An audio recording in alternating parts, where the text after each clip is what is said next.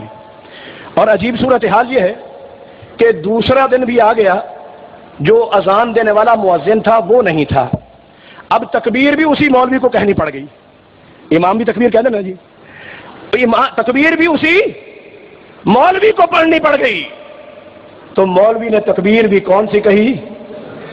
جی کہہ رہی۔ سلام پھیر کے میں نے پوچھا کہ حضرت کل میں نے یہ چیز دیکھی ہے، آپ نے سنتوں میں رفع یدین نہیں کیا اور فرضوں میں رفع یدین کیا، اور یہاں پر تکبیر بھی آپ نے وہ نہیں کہی جو آپ کے مذہب کی ہے۔ کہنے لگا جی یہ پھر مجھے نوکری سے ہی نکال دیں گے۔ نوکری سے کیا کر دیں گے؟ اب سنت کی کوئی بات نہیں ہے، مسئلہ کس کا ہے؟ نوکری کا ہے، مسئلہ کس کا ہے؟ پیٹ کا ہے۔ اب اعتراض، یہ چیز قرآن میں نہیں ہے، یہ چیز کیا ہے؟ حدیث میں نہیں ہے۔ جو چیز قرآن میں ہے، جو چیز حدیث میں نہیں ہے، ہاں جی پہلے تو آپ یہ بتائیں کہ قرآن حدیث کامل اور مکمل ہیں یا ادھورے ہیں؟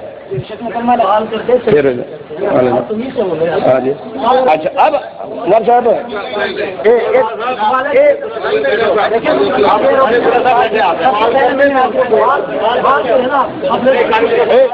والد اللہ صاحب آپ بھی پڑھتے رہے، یہاں تمیز یہ سکھائی جاتی ہے، آپ بات نہیں کریں، یہاں کوئی مسئلہ نہیں، تمیز ہی یہی سکھائی جاتی ہے، کوئی مسئلہ نہیں ہے۔ آپ نے خان صاحب بہ بجو، ہاں جی ایک منٹ، قرآن بھی کہتا ہے ہاں جی انشاءاللہ اچھا جی اب سنیے جی، مسائل پر ایک قرآن کی آیت ہے، ایک حدیث پر۔ اب آئیے، اب تراویح کا مسئلہ بھی تو آپ نے چھڑا ہے، میں نے تو نہیں چھڑا۔ اب ان سوالوں کے جواب کی طرف آ رہے ہیں، تراویح کا مسئلہ کس نے چھڑا؟ بولو، کس نے چھوڑا؟ کس نے چھیڑا؟ امام صاحب نے حضرت عمر رضی اللہ عنہ کے عمل کو بدعت کہا ہے، حدیث صاحب کو بھی بلا لیں، وہ سامنے ہو جائیں۔ اچھا حضرت عمر رضی اللہ عنہ نے خود کیا کہا تھا جس وقت جماعت شروع؟ ہم نے 20 تراویح مقرر میں کی تھی، ایک امام کے پاس جمع کیا تھا۔ اچھا، اس کے اوپر حضرت عمر رضی اللہ عنہ نے لفظ کیا کہے تھے؟ آپ کو جمع کیا تھا نا، وہی نا لفظ کیا کہے حضرت عمر نے؟ بدعت کے لفظ کہے۔ ماشاءاللہ، بس پھر حضرت عمر کے اپنے لفظ بدعت آپ خود کہہ رہے ہیں، انہوں نے کہہ دیا تو وہ مجرم ہے۔ حضرت عمر کا عمل تھا نا، حضرت عمر نے اپنے اسی عمل کو جو ایک امام پر کیا کیا؟ جمع کیا، اسی عمل کو حضرت عمر نے خود کیا کہا؟ بولو کیا کہا؟ بدعت کہا ہے نہیں؟ یہ نہیں کہا۔ حضرت عمر کا عمل انہوں نے بھی کیا کہا؟ کیا کہا انہوں نے؟ صحابہ کا عمل کیا ہو گیا؟ ان کے نزدیک بھی کیا ہے؟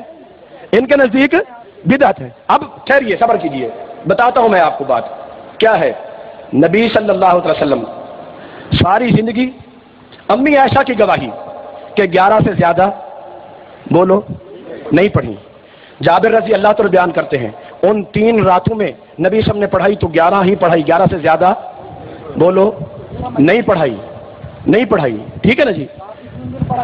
ٹھیک ہے، اب آئیے، نبی صلی اللہ علیہ وسلم نے 3 راتیں جماعت کرائی، باقی راتیں جماعت، چوتھی رات صحابہ انتظار کرتے رہے، نبی صلی اللہ علیہ وسلم نکل کر باہر تشریف نہیں لائے، یہاں تک کہ سحری ہو گئی، صبح کی نماز پڑھانے کے لیے آئے، جماعت کرا دی، نماز سے فارغ ہو کر سلام پھیرنے کے بعد نبی صلی اللہ علیہ وسلم نے کیا فرمایا؟ سمعت تلحنحکم، میں تمہاری کھانسی کی آواز سنتا رہا جو تم پیچھے کھانستے رہے، کہ بھئی اس اشارہ تھا اس بات کی طرف کہ میں آ جاؤں۔ لم اخرج الیکم، میں نکل کے نہیں آیا، کس لیے؟ کہ خشیت ان تکتب علیکم، مجھے خطرہ لاحق ہو گیا کہ کہیں یہ اللہ تعالیٰ تمہارے اوپر فرض نہ کر دے، اگر یہ خطرہ نہ ہوتا تو میں جماعت کرواتا۔ یعنی نبی صلی اللہ علیہ وسلم کی چاہت یہ تھی کہ اس کی جماعت ہونی چاہیے۔ ہم نبی کی چاہت پر بھی عمل کرتے ہیں، نبی کے عمل پر بھی عمل کرتے ہیں۔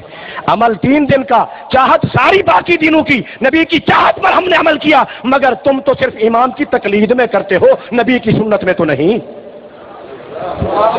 نبی کی سنت میں نہیں، صرف امام کی تقلید میں۔ جیسے میں نے بات کی نا، وہ تو امام صاحب کے مقلد ہیں جی، امام ابو حنیفہ کے مقلد، وہ امام احمد بن حنبل کے مقلد ہیں جی، جو مقلد ہونے کی حیثیت سے اللہ کی قسم مقلد ہونے کی حیثیت سے 8 بھی پڑھے، حالانکہ 8 میرے نبی کی صحیح سنت ثابتہ ہے، لیکن مقلد ہو کے جب 8 بھی پڑھے گا، ان 8 کا بھی اللہ کے ہاں کوئی ثواب نہیں ہے۔ سمجھتے کیا ہو دین کو تم نے؟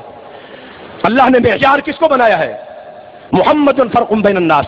یہ مسئلے کچھ نہیں ہے، ہمارا اور آپ کا اختلاف اصولی ہے۔ ہم کہتے ہیں کہ دین میں امام دین اور امام شریعت محمد الرسول اللہ۔ ہمارا یہ عقیدہ ہے کہ دین میں، شریعت میں حلال اور حرام، نماز و وضو، نکاح و طلاق، بجوع کوئی معاملہ کہ اس میں مطاع جس کی اللہ تعالیٰ نے غیر مشروط اطاعت فرض کی ہے مسلمانوں پر، ایک مسلمان کی حیثیت سے وہ ذات کس کی ہے؟ محمد الرسول اللہ کی۔